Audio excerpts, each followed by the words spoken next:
I've closed cases that still show up in my dreams, but this one never ends because it never ended on paper. We called him a lot of things in the bullpen: the Watcher, the Phantom, the man who likes photographs. Officially, he's a placeholder in a box we keep labeled open. Twice before I leave my apartment. I wasn't going to tell this story, but last week I got an envelope with a single photo. Me holding this exact cup of coffee, taken from outside my kitchen window. The timestamp printed in the corner? Yesterday. The first body wasn't the part that stuck with me. What stuck was the message that wasn't for the public. Someone scrawled on the drywall above the light switch in dusty chalk, "Not this window." I brushed it with the back of my glove and chalk smeared on the latex. There was a cassette player on the counter like a museum piece. Press play, and a man's voice, calm, flat, said, "You're late." We swept the whole apartment. No prints, no hair, nothing but that old tape and a feeling that the air had been held in someone's lungs too long and then let go when we walked in. The second scene tied it to the first. This time, no tape. Just photographs, printed glossy, edges sharp enough to nick a finger. The photos weren't of the victim. They were of us, me and my partner from the first scene, taken through the windshield of our cruiser 2 nights earlier. The angle suggested a high window across from the precinct lot. The last photo in the stack showed the view of our squad room from somewhere near the ceiling, like the camera was perched on the ductwork. I counted faces. I counted mine. If you've never heard a police radio go wrong, it's hard to explain. It's not just static, it's a kind of pressure you feel behind your eyes. Halfway through canvassing a block of brick row houses, our channel hiccuped, spit out 3 clear words wrapped in static. Wrong. Window. Again. The dispatcher swore she didn't broadcast it. Another unit said they heard nothing but hiss. I looked up at a row of identical second-floor windows. Every one of them was dark. For a second, I had the stupid thought that if I picked the right one, the whole case would unlock like a puzzle box. We put eyes on the street where the photos were taken. Unmarked van, coffee, the whole cliché. Around 2 a.m., a light went on in a 4th-floor studio. A figure stood behind the curtain, perfectly still. My partner leaned forward, whispering, "You see it?" I did. We held that shape in our binoculars until the light clicked off. When we breached with the landlord, the unit was empty. Window latched from the inside. On the windowsill, a fresh Polaroid of our van from 15 minutes ago. The red recording dot reflected in the glass. You want to believe your station is the one safe place. The Watcher wanted that too. Wanted it wrong. We found a plain manila envelope in the mail bin, with no postage, no markings. Inside, a flash drive. Security pulled the network in a panic and ran it past malware. Clean. The video was a silent 1-minute clip of our squad room at 3:12 a.m. Nobody in frame, just the empty desks and the frame group photo on the wall. At second 47, a figure crossed from copy room to hallway. Only you couldn't see him, not really. You could see the shape of darkness moving, defined by what it didn't reflect. A draft lifted a paper on my desk when it passed. My partner started saying things you say when you're too tired to be brave. He said maybe the first photo was a fluke, maybe the flash drive was an old clip, maybe the wrong window was some kid with a radio app. At home, his wife asked him to take a different route into work. He stopped wearing his nameplate off duty. We logged everything by the book. chain of custody immaculate. I began to feel like By the Book was exactly what he wanted from us. Like he was writing a book we were reading out loud to each other.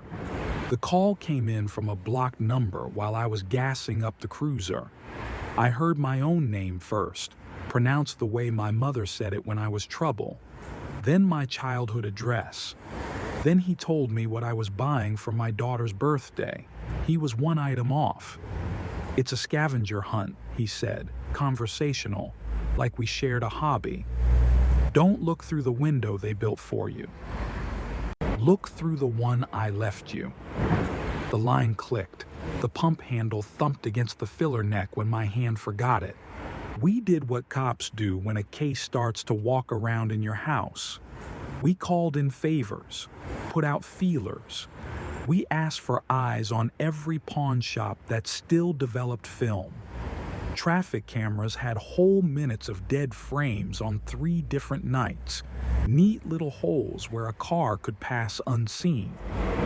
The city map on the briefing room wall started to look like a constellation nobody recognized. The captain said to stick to facts. The facts said we were being watched. Saying it out loud didn't make anyone feel better. We came back from a dead-end interview and stepped into the station elevator. Mirrors on 3 sides, that cheap kind that make you look flatter, like a duplicate of yourself someone forgot to iron. As the doors slid shut, I caught a 4th figure in the reflection behind us. My partner didn't turn around. He just pressed the door open button with his thumb and held it. Nothing was in the car, but the camera above the panel had a red LED, steady, not blinking. Later, security showed us the elevator footage. 31 seconds of our backs. At second 18, the LED went dark for 6 seconds. When it came back, I was holding my shoulder like someone had brushed it. We don't like to talk about the times we try to get smart and end up the ones wearing the dunce cap. We drafted a press release that left out one detail from the 3rd scene, a detail we knew he knew we knew. The idea was to force him to demonstrate knowledge only the perpetrator could have. It worked, if you call it that.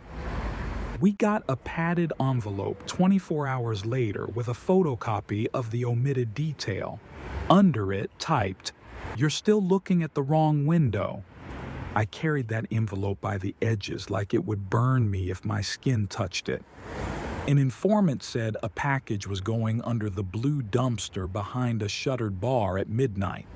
We set up early, split angles, held our breath when a sedan rolled past slow. At 12:07, a man in a hoodie ducked down, reached under the dumpster, and left something that looked like a lunchbox. We moved. The alley stank of old beer and cold grease. Inside the box, a tiny digital recorder already running. It caught us coming in, the scrape of the lid, my partner swearing. Then another voice layered in like it had always been there, closer than the mic should have made it. Closer than you think. We built a theory because detectives can't sleep without one. He had a window, time, not glass. 6 minutes, give or take, where cameras died, radios drifted, lights flickered. Our grid filled with shaded rectangles marking those gaps. If you lined them up, they made routes through the city like private hallways only he could see. In the station, the 6-minute die-offs were cleaner, like someone who knew which switch to flip without looking. The map looked like a city we didn't live in anymore. The night before a holiday when the building was half empty, everything in our theory went quiet. No radio coughs, no camera blips, no notes. A calm so complete it felt insulted by footsteps. "Maybe he's done," someone said, and half the room laughed like they could trick a wishbone into healing by pretending not to see the break. At 2:03 a.m., a janitor found an envelope taped under the copier tray. In it, a single printout that said, very small, "You're welcome for the night off." We decided to stop being polite. We hid a motion sensor behind the frame group photo in the squad room, the one the flash drive footage had lingered on. We strung a silent alarm to my phone only.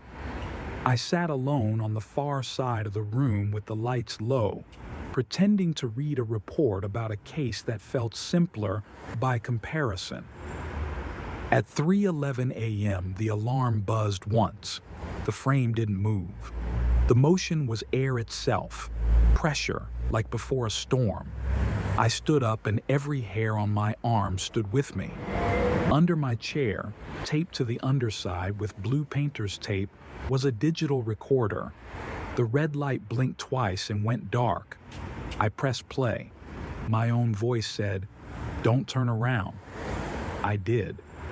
The hallway was empty. I took the long way to the garage anyway, shoulders tight, breath too loud.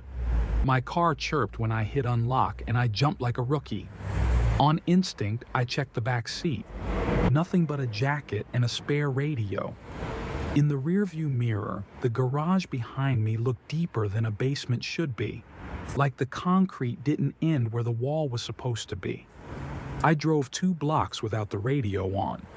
Every time I checked the mirror, I expected to see a second set of headlights exactly 1 car length behind me. When I pulled into a gas station with too much light and too many cameras, I felt brave enough to breathe. The clerk looked up once, then kept his eyes down. On my windshield under the wiper was a fresh photo of me at my desk from 20 minutes earlier. The case didn't close, it just stopped making new pages. The murder stopped. Or we stopped seeing which ones were his.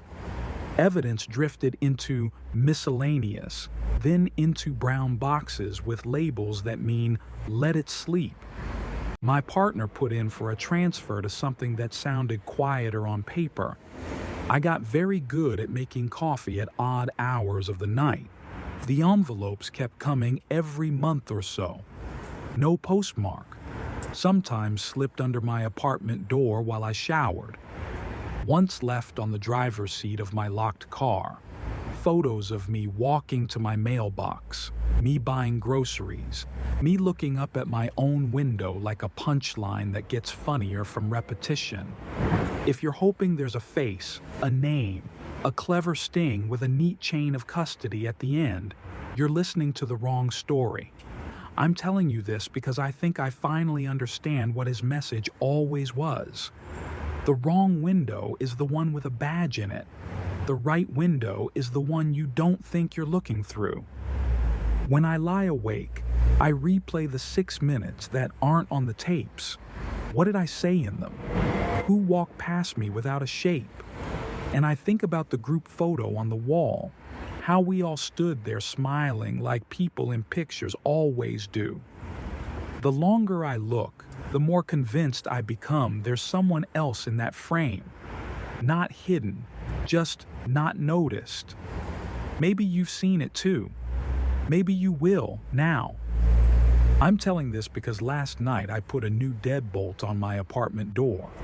This morning, there was an envelope on my welcome mat from the inside. No footprints, no dust, just a single photo. Me talking into a recorder saying, I wasn't going to tell this story.